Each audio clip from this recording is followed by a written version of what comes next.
Hi, my name is Shana Danaji, and on behalf of TEXTO, I'm going to be doing the webinar today about motivation. We're going to be looking at ways to motivate all of our learners. So like you, I've had classes that are sort of mixed level or large classes where there's a range of abilities within the lesson, and not all the students are motivated all of the time.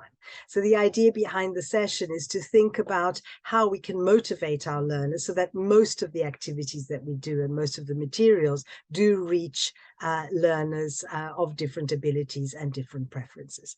So like all lessons, I like to start off with a warmer. So you'll need a piece of paper for this next bit. You might want to pause the video for a minute to grab a piece of paper if you don't have one. If you do, then you're ready to start. So it's a questionnaire. So how many of these things are true for you at the moment? You'll notice that for each of the questions, there are two possibilities. There is the sort of yes, no question, or there is the sort of more open-ended question. So if you feel like you want to write a bit more, you can answer the question. If not, you can just sort of do a sort of little tick or a yes, no, right? So off we go. So, for example, are you sitting comfortably at the moment in an agreeable space? Where are you? So, for example, I'm sitting here. Yeah, I'm relatively comfortable. I've chosen a space that is agreeable. I'm in a room in my house. So you may choose to answer either the first question or the second one. You choose. Do you feel tired? Or, how do you feel? Are you excited to learn something new? Hopefully the answer is yes, but if it's not, that's okay. And what is it you want to learn? Do you like teaching and learning? Right. Again, hopefully the answer to that is yes. But, we all have times when we are less enthusiastic about our job. So how do you feel about teaching and learning? Do you wish that you were doing something else right now? And if so, what do you wish you were doing? You may be thinking, oh, not one of these again. Hopefully not. Is there something distracting you at the moment? For example, your cat. All right, my cat is distracting me. She's sort of walking up and down, threatening to get up on the table. Hopefully she won't. So what is distracting you, if there is something? Maybe there's something nice outside the window. Are you bored already? Right, again, hopefully the answer is no, but possibly yes. And if so, why? Do you like questionnaires? Or how do you feel about questionnaires? You might have thought, oh, not one of these again. Do you find them difficult to answer? And if so, why? And are you curious to see what is coming next?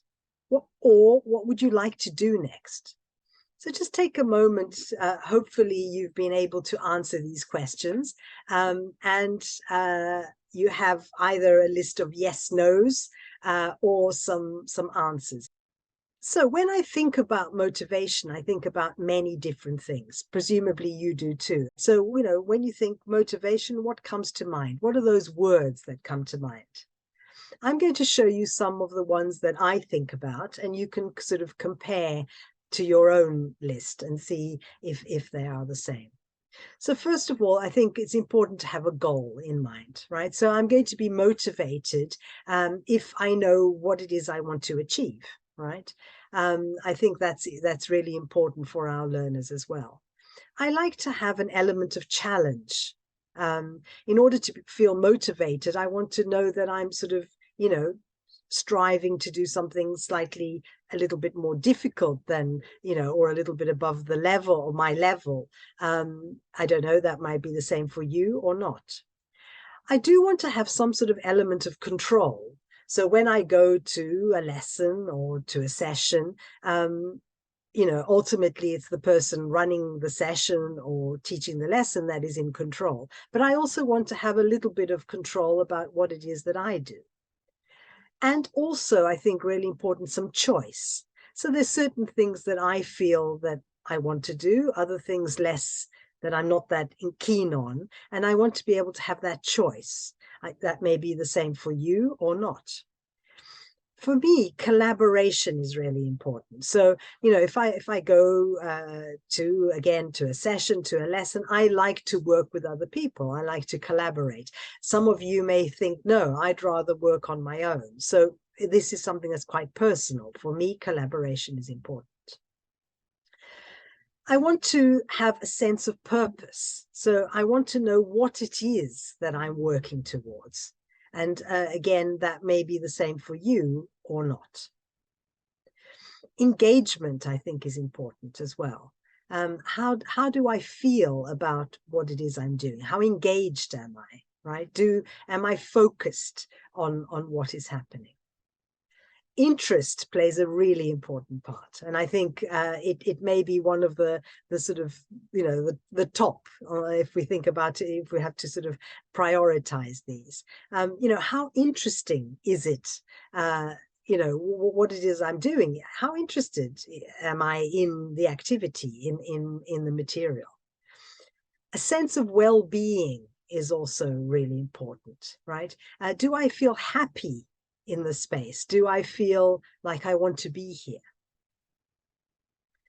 Rapport plays a really important part, right? How do I feel about the person who is teaching me, who is running the session, and the people that I'm with? Do I get on well with them? Do I want to collaborate with them? Success plays a really important part, I think, in motivation. We want an element of challenge. We want to be working towards a particular goal, but we also want to be successful. If I think about my gym class, for example, if I can never ever do the activities, the exercises, sorry, that the teacher is proposing, then I'm going to sort of feel demotivated, right? So I want to feel a little bit a sense of success in what I'm doing. But also, another thing which is really important for me is to have fun. There's been a lot of sort of talk about, is it important to have fun in classes? Is it all about fun? I don't think it is all about fun. However, I do think it's important to feel good, to enjoy it. And when we think about our lessons, our learners, do we want them at the end of the lesson to feel like, yes, that was fun, right? I want to come back. So all of these things are important in terms of motivation, in my view. So if we go back to the questionnaire that we did to start with, you'll probably have already noticed that there's a distinct difference between the type of questions that I asked you. So I'm just going to show you the questions again, and you'll notice that this time I've color-coded them. So we have 4 different colors. We've got the blue questions, and then we have the red, the green, and the purple. Take a few seconds just to think, what is the difference between these questions, and why do you think I've divided them up like this? I'll just give you a moment to think about that.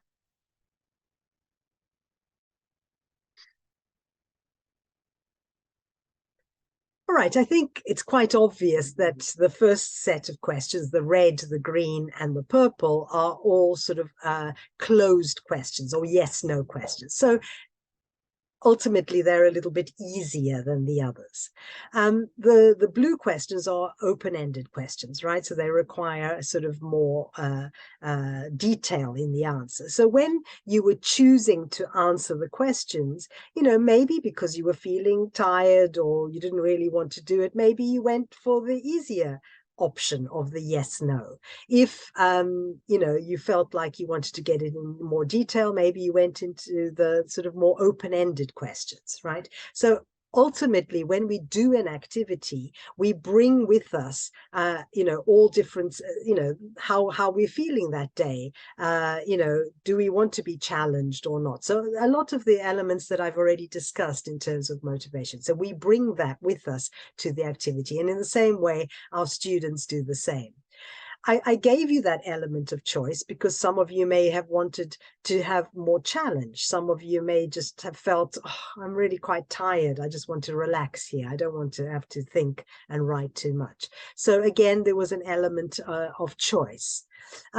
And you'll notice that the sort of the red questions are focusing more on sort of more positive things. So I want to bring a more sort of positive spin to the questionnaire, so thinking about being excited, about being comfortable, about being curious. So all things will make you feel quite positive. The green ones maybe are a little bit more negative, right? So, I mean, it's not that I want to sort of bring an element of negativity to the activity, but also I want to give you a chance to express how you're feeling. And if you are feeling tired or less excited about something, then that's okay as well. The purple ones, I think, are more neutral, right? So, do you like it? I mean, the answer could be yes or no. There is no judgment here. All right, so when we think about activities that we do with our students, then I think, no matter what activity it is, you should also always think about reaching the different levels and the different preferences that you have in the classroom and giving them options like we have done here.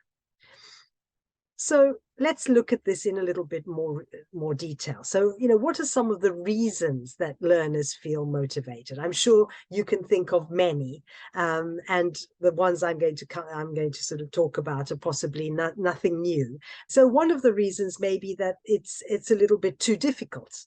So again, thinking back to the questionnaire, we have that idea that you can choose something that is either more difficult or less difficult, depending on how you feel. Maybe they're working with someone that they don't really get on with. And they, that might bring, we talked about rapport with your peers and with the teacher and that sense of well-being. So working with someone that maybe you don't get on with makes, feel more negative about an activity. Maybe you're tired and hungry, and because of that, all you're thinking about is being tired and hungry, and you can't really focus on the activity at hand.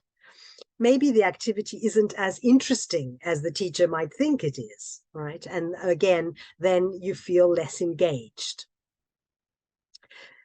No variety. Maybe every lesson, you do the same thing.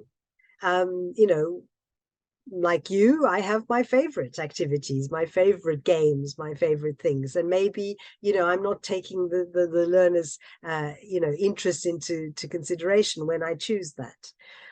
Maybe the way I do the activity is just too similar.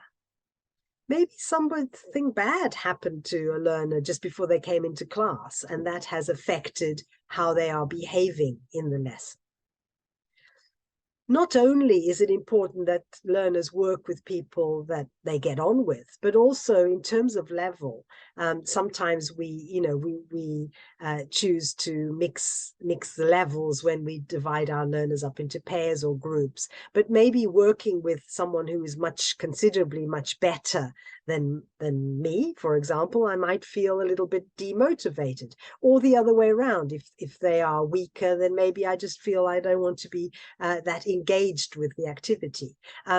These things obviously, there are obviously good reasons to make learners work with mixed ability. I absolutely agree with that. But we need to take that into consideration, how that affects their motivation. Maybe they asked the teacher a question and the teacher just didn't respond appropriately. Sometimes learners are super motivated about something and they run in and they want to tell you all about it. And you just, because you're busy, because you have 20 kids in your class, 25 kids or however many, and you just don't have the time to focus on, or you just didn't think about the way you responded to that. But that may demotivate your learners. So all of these are reasons why they may be demotivated. So we need to think about how we can address those. And I've sort of come up with sort of 10 things, and I'm sure you will have sort of equally long list of ways that you can address these. So maybe as I go through the list, you might want to sort of think, are they the same or different to yours? And if they're different, how are they different? Is there something that maybe that you're doing that I haven't considered as well? I think material and uh, activities are really important, right? They need to be engaging and appropriate. And, hopefully you've chosen a course book that is engaging and appropriate to the level of your class. But, sort of we have a page here from Start the Magic, a lovely, nice, bright activity. And, maybe before we even start, we can get them thinking about this image and what they see, and trying to sort of, this one has sort of an element of guessing, and there's a little bit of competition. So all of that can help to motivate learners to be more focused. Of course, as teachers, we need to be prepared, right? We plan our lessons before we come to class. But, when we come to class, we are working with live human beings that also bring different sort of attitudes and emotions and that to the lesson. So I think we need to be really open to changes that our learners, perhaps need in order to make them engaged. So sort of giving them ownership of the material, of the activity. You may find that, something really simple like asking your learners to, bring in an object or something. They could take it in turns. You could have a list, and each lesson a different learner brings in an object that they would like to share with the others. You may find that the energy level in the class is dropping. And so rather than just sort of keep going with your lesson, you might say, okay, so all right, let's stop a moment, and João, what did you bring in today? And João's brought in his favorite pen or something. And you say, all right, so why is that your favorite pen? Tell us about it, or whatever. Or maybe João could do a little guessing game. So okay, I have an object here, right? Nobody can see it, right? So the others can ask questions. So is it blue? Is it pink? Is it whatever? Until they guess, or something that breaks up the lesson, and as a result makes learners a little bit more engaged.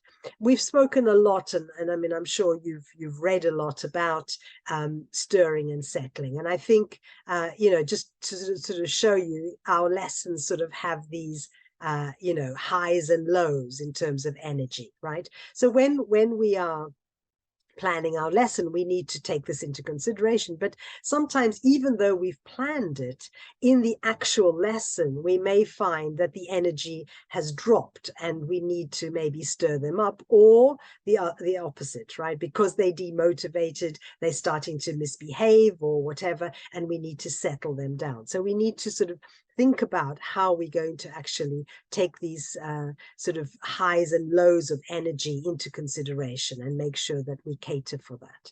And I think all of that comes from being open to changes. The other thing is tools, right? So do the learners actually have what they need in order to do the activities? So, if you're teaching a mixed class, so you have third and fourth year in the same class, or you're teaching a large class that has a range of activity, are you sort of thinking about all the tools that the learners need in order to do the activity? So, for example, I think it's important to take them with you. I showed you that image from Start the Magic earlier. So, before you sort of actually start with the, count how many or whatever, just look at the picture. What can you see here? So making sure that the students are focused on the activity even before you start. Involve them in the setting up. Getting them focused on what it is you're doing, getting them thinking about the material. Have they got everything they need for the activity? What is it they are looking at? Are they looking at their book? Are they looking at the board? Are they looking at flashcards? All of that. make sure that they have the relevant language that they need to do the activity. So, something really simple like, do you like, do you like bananas? Do you like apples? Do you like whatever? It may be that some of the learners are still struggling with that question. Have you made sure that you have given them the necessary language to do the activity? And one way to do this is to make use of the classroom space. So, books like Start the Magic and other course books have, posters perhaps that you could put up on the classroom walls that have, set phrases that remind the learners of language that they need for the activity. So all of this gives the learners the tools they need. And if I feel comfortable, if I feel like, the challenge level is appropriate, then I can do the activity. Instructions. I think it's all about instructions. If somebody starts explaining how to do something to me and I find the instructions too difficult, I just switch off. And I think, oh, someone will help me do it. I don't have to do it myself. And so I think our instructions and how we give our instructions are really important. As experienced teachers, I'm sure, when you first started teaching, maybe you wrote your instructions down. Maybe as experienced teachers now, you think, I don't need to do that. I know what I'm doing. And I agree with you. However, sometimes I think we forget that our instructions aren't as clear as they need to be. And so we lose the students, and as a result, they lose motivation. So how do you give instructions? Have you thought about that? Just, take a minute to think in your recent lessons, wasn't, the instruction giving stage a problem? Was that something that maybe made, the third year students lose focus while the fourth year students were still with you? Think about that. Do you always give instructions and set up in exactly the same way? Is that too similar, right, for learners? Are they slightly bored by what you're doing? So think about how you give the instructions. And I think the most important thing is always having the three-step approach, right? So give your instructions, do an example, check your instructions. And in doing this, you can, again, going back to what I said earlier, you can bring the learners with you, right? So, can they give the instructions? Maybe it's something that, you always do in the same way, so they know it. So you could say, all right, so, Katerina, do you want to explain to the others today how, we're going to play this game. Can you explain how it is? The demo is obviously not you telling them, but, learners working together to show how the activity works, and then checking. Absolutely, I think essential to check your instructions. And again, what I just said earlier, I think it's important to just reflect a little bit on how you do it, and if you think that perhaps this is where you are losing some of the learners. All right, variety. We all get bored, right? When things are too similar, too familiar, it can get a little bit boring, and I think the interest level can drop. There's a big argument for routines and familiarity in the young learner classroom, and I'm all for that. But I think even within familiarity, I think there can be some variety. So do you always start and finish lessons in the same way? How do you set up activities? Is that always the same? All right, maybe your school requires you to, write the date on the board, get the learners to copy this into their book, etc. Absolutely fine, nothing wrong with it. But, perhaps maybe they need a little change. So, you could, have some flashcards at the beginning of the lesson or something, choose some flashcards. I've got random ones here, and you could say, all right, so I have something here. We use it for school. You all have one. It can be different colors. I can see a blue one, I can see a red one, I can see a green one. What is it? Put your hands up. Oh, all right, João, what is it? School bag. Yes, well done, school bag. All right, so João, can you come and write the date on the board today? All right, for example. All right, so I'm sure you can think of a million activities that would engage learners as well. But rather than, all right, come in, sit down, take your book out, right? A little something that is going to spark some curiosity and motivation in your learners. Surprise them, right? Okay, sit down, don't take your books out. Stand up, right? Can everyone put your hands in your head, right? Or cover your eyes or something, right? Do something which they're just not expecting. Trigger words, right? We all have sort of certain key words that we say.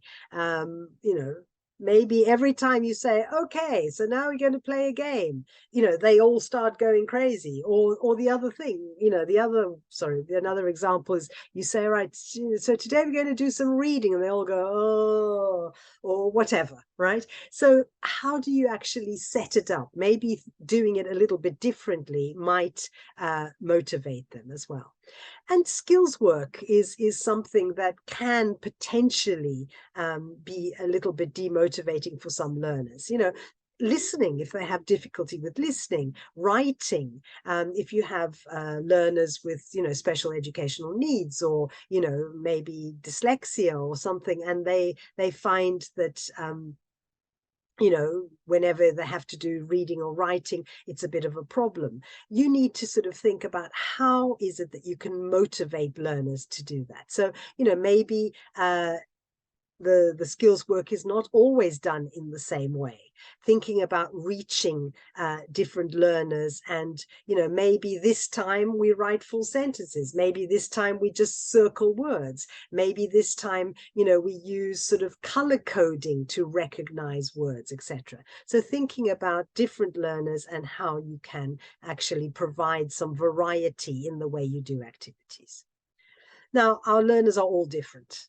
And because of that, we need to make sure the materials, the lesson is adapted to suit differences in our classroom. So are they working with someone that perhaps they don't get on with? Or is it a mixed level group?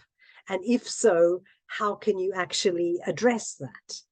How well do you know that your learners? I mean, this may seem a silly question, because of course we know our learners. Of course, we pay attention to them, but maybe we don't actually notice that, João and Carlos don't get on very well. Or, that maybe when Carlos works with Maria does all the work, etc. So thinking about that, just noticing your learners a little bit more. And how do you group them? How do you sort of go about grouping them? Now, some of you may have watched the webinar I did about differentiation, the 1 + 1 = 4. I think it's available on the Laid Casson YouTube site. So if you haven't watched it, you may want to go back and watch that webinar, and where we sort of address lots of different ways to deal with differentiation. But, grouping learners, is it a same level group, or is it a mixed ability group? Are you actually giving them different materials? Of course, if you're working with 3rd and 4th year in the same level, same class, sorry, you would have to do this. But how do you go about setting up so that while you're talking with one group, that you haven't lost the others, right? So there are some ideas in that webinar, but it's all things that we need to consider when we're thinking about motivation.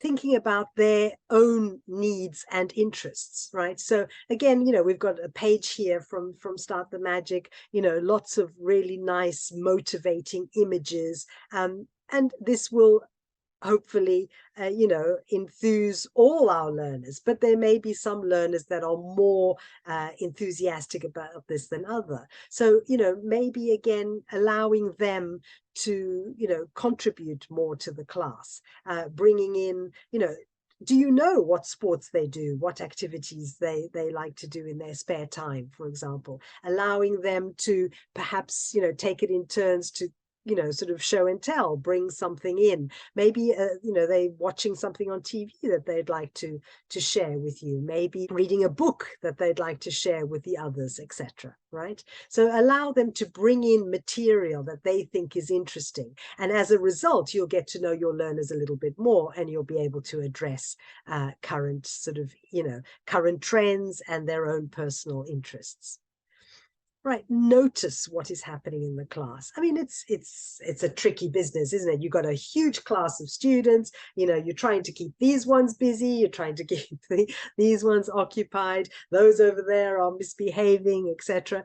And it's sometimes difficult to notice what is happening in class. Sometimes we inadvertently, through our teaching, because of, bad instructions or whatever, we cause some issues. Maybe just, there are some learning issues on the part of the learners as well, but we need to be aware of that. We need to make sure that we include all learners in our class. It's human nature to focus more perhaps on, Katerina, who's always got her hand up, and is always smiling at you. And, perhaps, you've got Maria, who's always naughty and is chatting, and you end up spending a lot of time actually talking to Maria because she is, taking your attention away from the others, etc. So, maybe you focus more on the girls in your class or the boys in your class, etc. So making sure and just noticing, say, reflect at the end of your lesson. Do I actually, include all my learners in the class? Do they all feel that sense of well-being that we talked about earlier, and that they want, so that they do feel motivated? Praise. How much praise do you give, right? There is the argument for overpraising. So good, good, good, well done, well done, well done. It could be too much, but no praise is also demotivating for learners. I think they need to feel that what they are doing, is good. Are they participating? And if not, why not, right?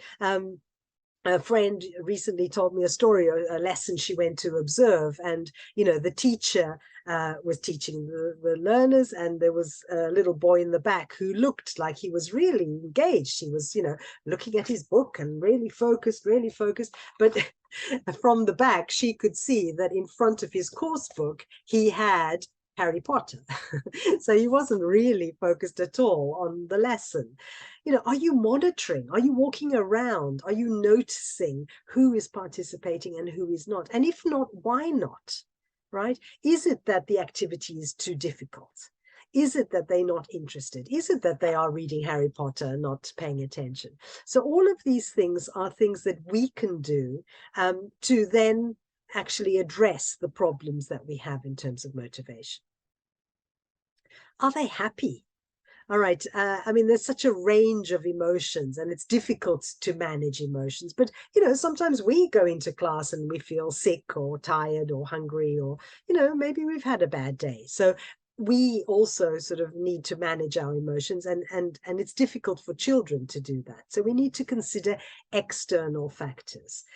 We also need to sort of show them how they can, it's okay to not, remember earlier with the questionnaire, I sort of said, how are you feeling tired? Are you feeling bored? Maybe you don't want to do this, so it's okay to allow the children to show you that. I mean, one possibility is giving them, something like the image that you can see here. And maybe they get to circle how they feel today. Or, you could have little emojis that they hold up. Or again, sort of recycling some of your, flashcards or something. So you give them a flashcard and you say, all right, so, if you're feeling happy today, show me a school object. If you're feeling tired, show me an animal, etc., etc. Right? So again, you can sort of make use of material and in a very subtle way find out how the children are feeling in the lesson. And if everyone is tired, if there's lots of them that are feeling, unhappy or bored or whatever, have a backup plan. Don't just persevere and keep going with your lesson, because, it's not going to work. You're going to have some problems, right? So think about, having a backup plan, having that sort of, if necessary, kind of activity that you can do, right? You may choose to, tell them a story. I had a story here that, oh, it's disappeared. There we go. All right. So, you may find, all right, so this is a lovely book which talks about sort of, being different and being able to do things in a different way. So, possibly if you notice that, learners are not as focused, you may choose a storybook like this one or like any other one. But, in this story, the little girl who's not very good at drawing, and the teacher motivates them to draw, etc. So, something like this, or any other book, which allows children to share their emotions. Negotiate, right?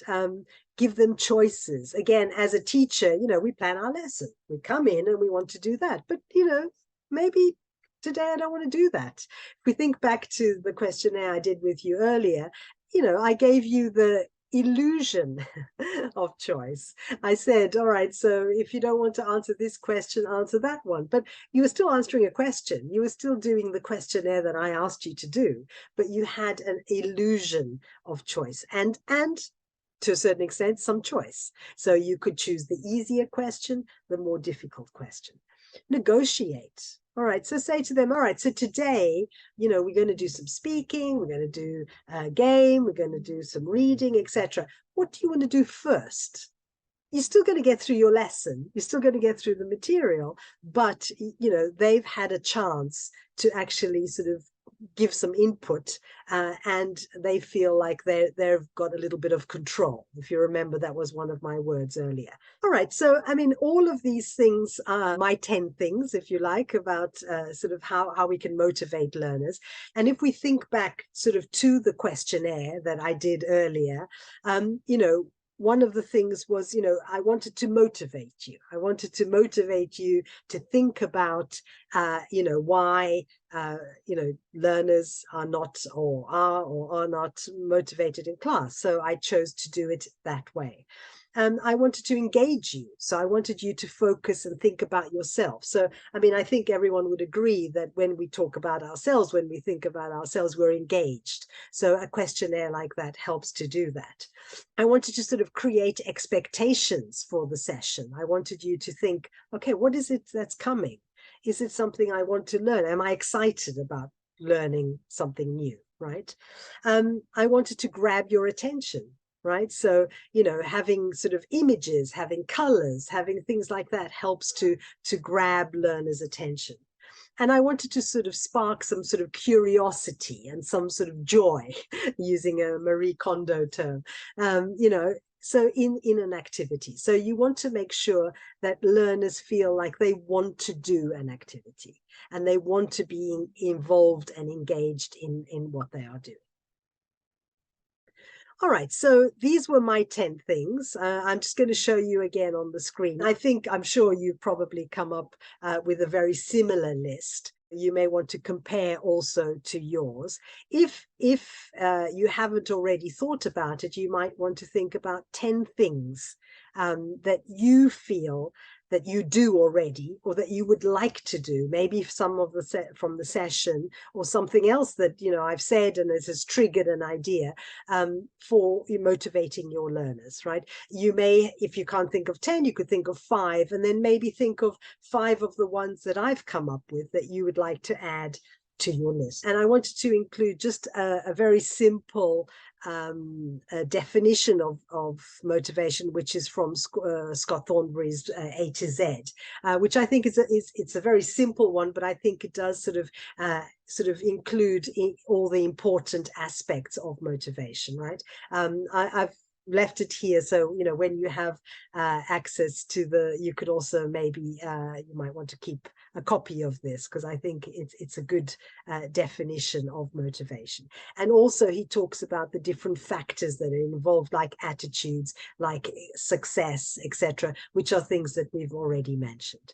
And also in his book, he makes reference to Dornay and Chizier, I think, I'm not sure of the pronunciation, of their 10 commandments for motivating learners, which I think I really like these. I think they're a good way, and things that all teachers sort of should follow.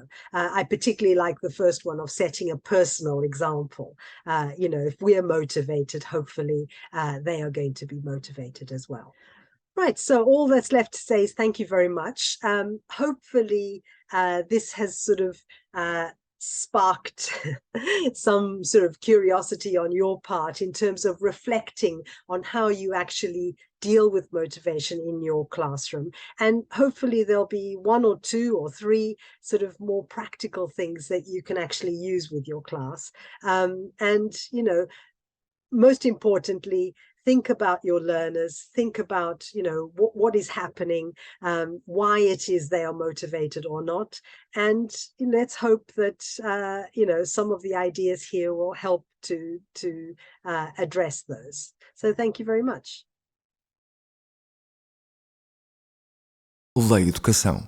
Um ponto de encontro.